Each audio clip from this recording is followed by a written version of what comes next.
Delegate Sean presents Presidential Elections in American History. The 42nd presidential election in American history took place on November 4th, 1952. Harold Stassen has certainly had an interesting time in office since his victory in 1948. He made two nominations to the Supreme Court of the United States, Herbert Brownell Jr. and Ed Martin.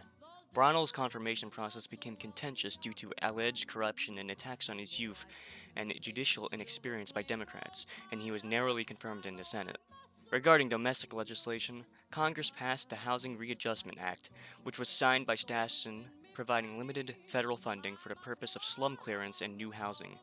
This act, however, has been criticized by Democratic leaders for not going far enough to fix the overcrowding issue in America's urban centers.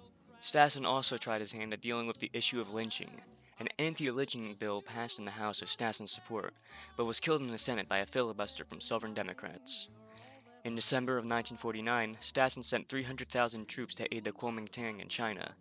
After the Battle of Nanking ended in defeat for the Communists, Stassen traveled to Hong Kong to hash out a peace, and was successful. China would be split down the Yangtze River with a truce for 10 years, which can be renewed after it expires. While this all sounds good and well, peace did not last long, as a revolution against the American-sponsored regime in Korea by communist insurgents prompted the eventual deployment of 50,000 American forces by Stassen. Though the war was popular at the time, it has since declined in opinion. Back to domestic issues. In Congress, the Walter Nixon bill passed in both chambers. The bill outlawed all communist organizations in the United States. The bill also created the Bureau of American Preservation, or the BAP. The BAP's purpose was to take down any communist leaders in the United States. This incensed Attorney General Thomas Dewey, who resigned in outrage over being forced to persecute suspected communists. To add to the fire, Senator Joseph McCarthy implied that there were suspected communists in the State Department. In response, the Hickenlooper Committee investigated these claims and found no conclusive answer in one way or the other. The cherry on top of everything was the death of Vice President Arthur Vandenberg. He had developed cancer and died in office. With his death was Stassen's lifeline to Congress, which didn't make things easier. Despite these issues in the war, Stassen was still fairly popular with average Americans. Most predicted he would win by a big margin at 52 against his Democratic opponent. Speaking of, who is his opponent? The Democrats were still reeling from their loss in 48, but were determined to take back the White House.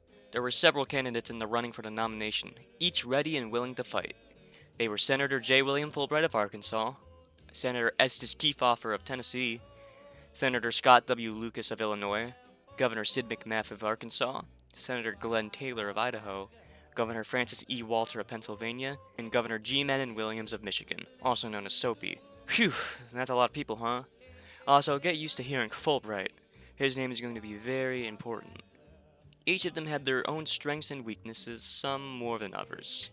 The 1952 Democratic National Convention was held in Chicago, and on the first ballot, Governor Williams was out. Don't worry about Soapy though, he'll be back soon. What's more of a shock, however, is who won the first ballot. Despite not being very well known and on the verge of losing his own governorship, Sid McMath somehow won almost 30%. Historians are still debating how he did on this very day. The second ballot came and Governor Walter was out. It seems the former Williams delegates went to McMath. Walter, for his part, was incredibly disappointed that he failed to secure the nomination. After the ballot concluded, Walter gave a short speech where he shocked the convention by endorsing Stassen for president.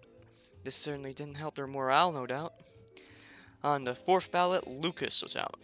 Lucas assumed he would win at least the first ballot, owing to him being backed by the Democratic establishment. Unfortunately for him, however, the populism of McMath, Kefauver, and Taylor was just too overwhelming. The fifth ballot came, and interestingly, Glenn Taylor was defeated. It seemed of the candidates remaining, Taylor's populism wasn't in. Also to shake things up was the arrival of former President Henry Wallace at the DNC. After a quick speech, he endorsed McMath for the nomination. Taylor and his delegates must have felt crushed, as the man they idolized and looked up to endorsed their own opponent. Subsequently, Taylor took to the stage and endorsed Fulbright. This wouldn't be the last time Fulbright would make a deal with an opponent for the nomination. It's shockingly common to see. And then the sixth and final day came, and McMath won the final ballot. It seemed Taylor and Fulbright's deal wasn't enough to overcome McMath's momentum. McMath chose Kefauver to be his running mate. McMath gave a nice little acceptance speech, but one thing I ought to mention was a certain phrase he used. To quote the man himself, "A great fuss has been made about some Sid who. My name is Sid McMath, and I am the governor of the great state of Arkansas. I'm a Marine, a husband, and a father of 5. I've sacrificed greatly for this country, and I'm prepared to do so again to bring it into a new era of common prosperity." Republicans would latch onto the phrase Sid Who as a way to attack his candidacy, and to be fair, it's true. Very few people outside of Arkansas really knew him or what he stood for. But anyways, the Republican National Convention wasn't nearly as interesting as the Democratic one was. The only notable occurrence was Stassen's new running mate, Senator William Noland of California. Noland's election was seen as an olive branch to the Taftite wing of the party, and with everything set, the general election began. Stassen had a massive lead against McMath, and was keen to maintain it. While at first McMath seemed like a decent, even good candidate, it became abundantly clear on the campaign trail that he was anything but. McMath struggled, to say the least, with getting his name out there. Republicans capitalized with Sid Who, which was incredibly effective as a way of attacking him. In fact, this election inspired politicians to use the Who phrase as a way of attacking unknown candidates on the trail. Anyways, it didn't help McMath that Stassen was broadly popular with Americans, especially due to his success in the China negotiations. McMath couldn't hope to compete with Stassen on foreign policy. Another major blow to McMath's campaign was the highway fund scandal. The scandal entailed that several road contractors that were hired to work on McMath's infrastructural reforms alleged that they were forced to make donations to his gubernatorial re-election bid before he decided to run for president. McMath didn't have any comment on it. Now, a lot of people debate whether or not he was innocent, but still, regardless of what you think, you have to admit that portraying yourself as a reformer against all forms of corruption, while also being under investigation for the same corruption you fight against, is a pretty bad look, no? Republicans also attacked him for being too cozy with communists. True or not, it made life harder for McMath, especially considering how popular Joe McCarthy was at the time.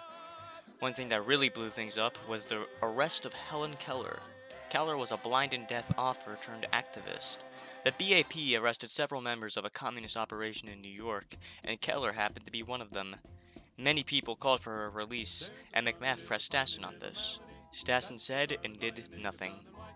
McMath also never really had a strong stance on civil rights. After all, he didn't want to upset the Dixiecrats who walked out last time. However, for his part, he did pioneer the use of media in campaigning, in particular by drawing to his endorsers in Hollywood, of which there were many. By this point, election day was nearing, and the people were pretty assured of Stassen's victory. Could McMath pull the upset of the ages? And here are the results. Harold Stassen easily won, remaining as the 34th president in American history. Stassen was just too popular for McMath to hope to ever overcome, not to mention McMath's own issues. Stassen received 401 electoral votes and 52.9% of the popular vote. McMath received 130 electoral votes and 45.9% of the popular vote. William Noland became the 35th vice president in American history. I'll see you in the next election, buddy.